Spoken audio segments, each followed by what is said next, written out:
प्यारे विद्यार्थियों, मेरा आज का व्याख्यान केंद्रित होगा मानव के उत्सर्जी तंत्र पर। तो आइए हम समझने की कोशिश करते हैं मानव के उत्सर्जी तंत्र अर्थात उसके दोनों वृक्कों को।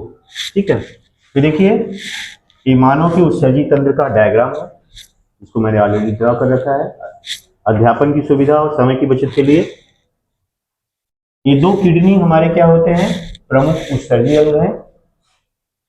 इन दोनों किडनी की जो लोकेशन होती है एब्डोमिनल कैविटी के बाहर, दोनों यकृत के ठीक नीचे वर्टिब्रल कॉलम के दोनों साइड में स्थित होते हैं। बाया जो किडनी है यानी वृक्क, ये दाएं की अपेक्षा हल्का सा ऊपर होता है, यानी आमने सामने तो होते हैं लेकिन बायां हल्का सा ऊपर होता है और दायां हल्का सा नीचे। इन किडनी की जो लंबाई होती है ये लगभग 12.5 सेंटीमीटर लंबा होता है। 5 से लेकर के 7.5 सेंटीमीटर ये चौड़ा हो सकता है और इसकी जो मोटाई होती है वो 2.5 सेंटीमीटर होती है। 2.5 सेंटीमीटर क्या हो सकता है, ठीक हो सकता है। इसके ऊपर टोपी के आकार की एक ग्रंथि होती है जिसको एड्रीनल ग्लैंड या सुप्रा रीनल ग्लैंड कहा जाता है। इस एड्रीनल ग्लैंड को एक और नाम से जाना जाता है, सुप्रा रीनल ग्लैंड भी कहा जाता है। ठीक है, आदि वृक्क ग्रंथि, ठीक है, ये वृक्कों पर होती है। इस किडनी को जो ब्लड सप्लाई करती हैं जो धमनियां, उनको रीनल आर्टरी कहा जाता है, हमने लिखा है। और इसमें से जो ब्लड को वापस ले जाती हैं इनको क्या कहा जाता है, रीनल वेन कहा जाता है। रीनल वेन हमने हाँ लिखा है, रीनल वेन के बारे में यहां लिख देते हैं। ठीक है, तो किडनी को से जो ब्लड को वापस ले जाती है क्या कहलाती है, रीनल वेन्स कहलाती है।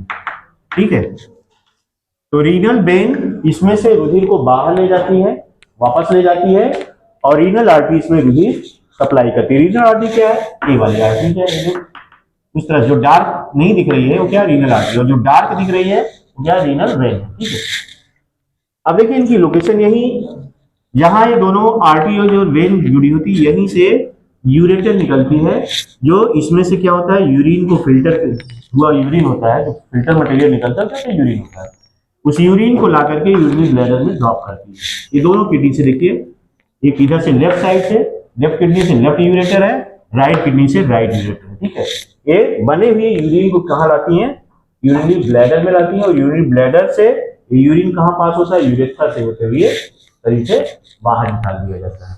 ठीक है, तो ये इसी तरह से देख रहे हो ना, जो ये लोकेशन है यही लोकेशन है हमारी किडनी की। ऐसे हमारे बॉडी में किडनी स्थित होती है। अगर हम किडनी को और डिटेल में चले स्टडी करें तो किडनी का अगर हम एलियस खड़ी काटें तो हमें किडनी कुछ इस तरह से दिखाई देगी। अगर हम इसको बिल्कुल एकदम लॉन्जिट्यूडिनल सेक्शन इसका खड़ा ना, इसको क्या कहते हैं, अनुलंब काट अगर इसी काटे अनुलंब कहते हैं इसको, तो इस तरह से हमारा किडनी दिखेगा। इसे किडनी को काट दिया जाए ना ऊपर से लंबाई में, तो इस तरह से देखिए इसमें किडनी दो भागों से मिलकर बना होता है बेसिकली, एक तो कार्टेक्स भाग और नीचे अंदर का मेडुला भाग। इसी मेडुला भाग में क्या होती हैं, अनेक स्तंभ जैसे संरचनाएं निकली होती है, देखो ऐसे ऐसे ऐसे।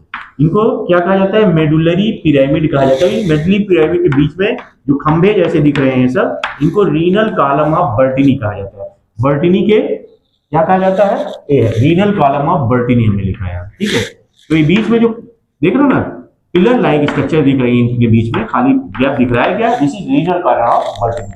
ठीक है, इसमें जो ब्लड सप्लाई है देखिए, रीनल साइनस है जो यहाँ ब्लड सप्लाई कर रहे हैं, इसके बाद पेल्विस रीजन है ये वाला जो चौड़ा भाग है इसका, और एक है यूरेटर। ठीक है, तो इस तरह से ये हमारा किडनी एलियस में दिखता है, उसी एलियस है। इन्हीं किडनी के अंदर, प्रत्येक किडनी की बात कर रहे हैं मानव के, 10 से 12 लाख क्या होती है, छोटी छोटी इकाइयां होती है जिनको नेफ्रॉन कहा जाता है। क्या कहा जाता है, नेफ्रॉन, जिसकी चर्चा हम अपने अगले लेक्चर में करेंगे। नेफ्रॉन हिंदी में इनको वृक्काणु कहा जाता है। नेफ्रॉन्स क्या करते हैं, नेफ्रॉन्स इनकी संख्या कितनी होती है प्रत्येक किडनी में, 10 से 12 लाख होती है। और ये क्या करते हैं, प्रत्येक नेफ्रॉन अपने हिस्से का क्या बनाता है, यूरिन बनाता है, यानी ब्लड को फिल्टर यही करते हैं। इसको भी इसमें फिल्टर करने वाली इकाइयां क्या होती है, नेफ्रॉन होती है। ठीक है, इन्हीं नेफ्रॉन की मदद से किडनी क्या करते हैं, हमारे ब्लड को फिल्टर करते हैं।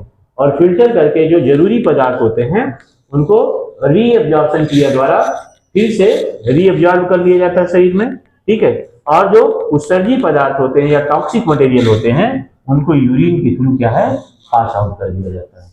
और ये सारा काम कौन करते हैं, नेफ्रॉन करते हैं, ठीक है। तो इसलिए मेरा इसके बाद का जो लेक्चर होगा वो आधारित होगा नेफ्रॉन पर, ठीक है। तो नेफ्रॉन की हम संरचना डिटेल में बताएंगे आपको। अभी तो हमने किडनी की लोकेशन दिखाया और किडनी का एलएस दिखाया आपको कि किडनी कैसे होता है। मेरी अगली परिचर्चा जो होगी वो किस पर आधारित होगी, नेफ्रॉन पर आधारित होगी, जिसको हम बहुत डिटेल में बताएंगे। और उसी नेफ्रॉन के थ्रू हम आपको यूरिया और यूरिन फॉर्मेशन की फिजियोलॉजी समझाएंगे।